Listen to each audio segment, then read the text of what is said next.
The university has always been a place for protest.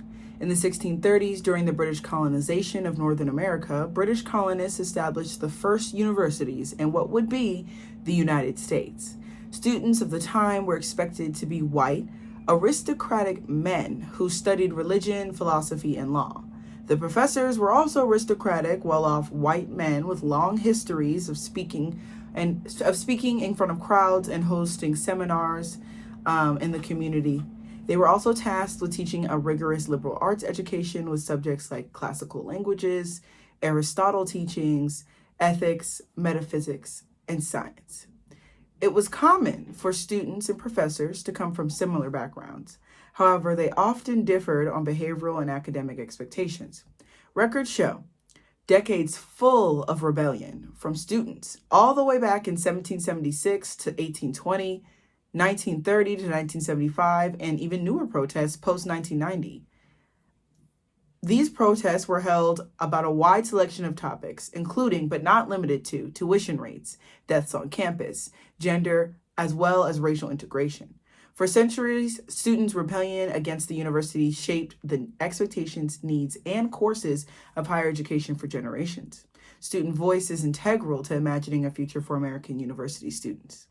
Bradley et al. Exclaimed in 2015 that student voices and experiences are a necessary but so far underrepresented component in how we account for the progress of undergraduate writing majors and concentrations.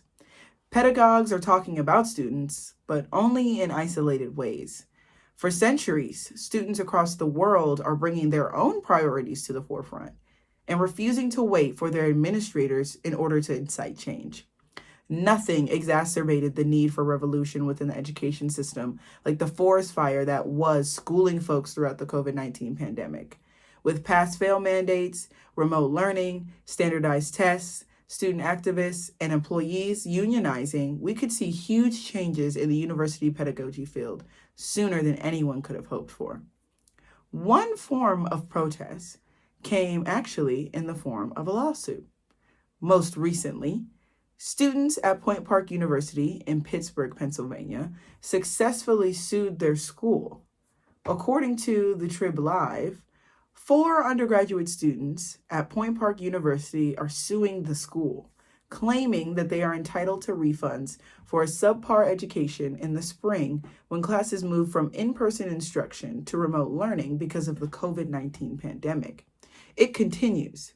Students who left campus housing before March 27th were given a prorated refund, the lawsuit said, but those who left after the date were not. According to the complaint, if the plaintiffs wanted an online education, that's what they would have enrolled in.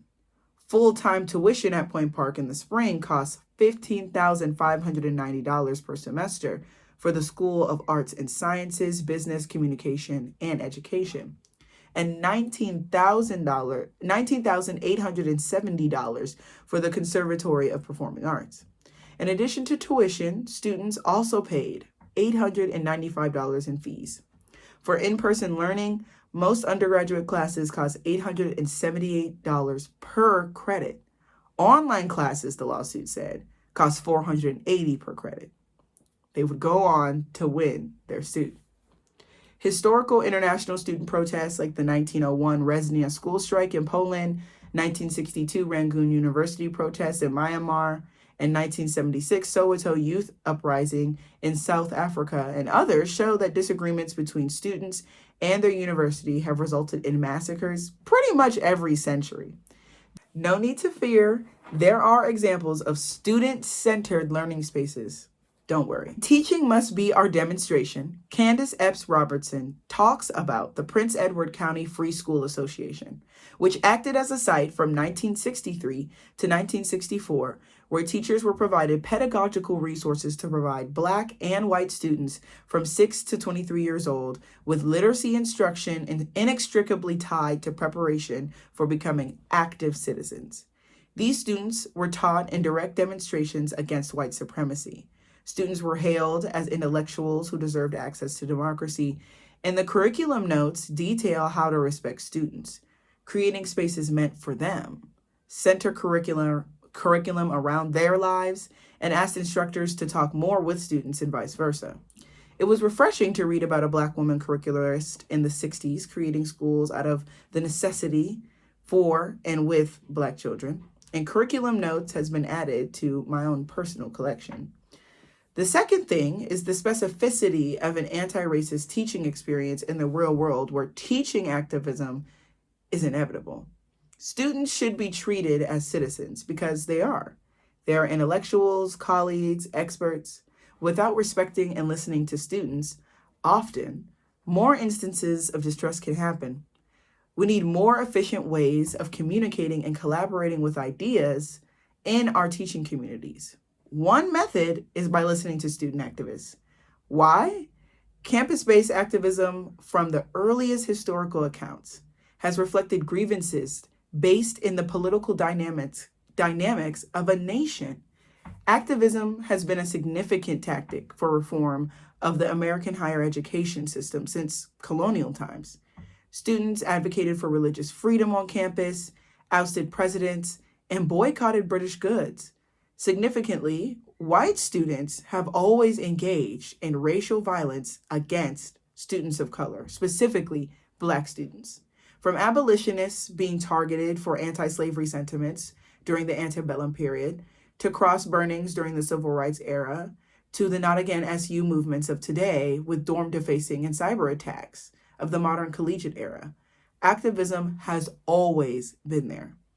As Cassie L. Barnhart states, campuses should pay careful attention to displays of activism because they serve as a sort of flashing red light, denoting that the campus should stop, take notice, and navigate the situation with acute attention, deliberate discourse, and reflection on its institutionalized values and practices. University leaders should be careful not to simply mimic the response of other campuses, but to choose an approach that is compatible with the issues as well as with the organization's resources and values. And this comes from the first chapter of Student Activism in the Academy, Its Struggles and Promises. Learning is not static. Learning is social and should activate every agent of the knowledge productive system's collective sense of agency. Instead of trying to ignite students to be the catalyst for change, instructors should distribute that responsibility to themselves first. I think that students and student faculty, tenured and non-tenured faculty, administration, staff, and community members all have a stake in changing the academy for the better. In more recent years, with societal ideas towards labor inequality being popularized, more employees on all levels have begun to ask their employers for more, disrupting the ways that faculty, students, and administrators are recruited, hired, examined, accepted, and qualified is the minimum of what's needed. There are no homogenized, quantified, or commodified paths to liberatory pedagogies. Everything must go. Student activist movements begin with intimate conversations in dorm rooms, cafeterias, hallways, study halls. If we aren't getting to the source and solution to community issues directly from those who have more marginalized experiences on and off campus, we aren't really listening.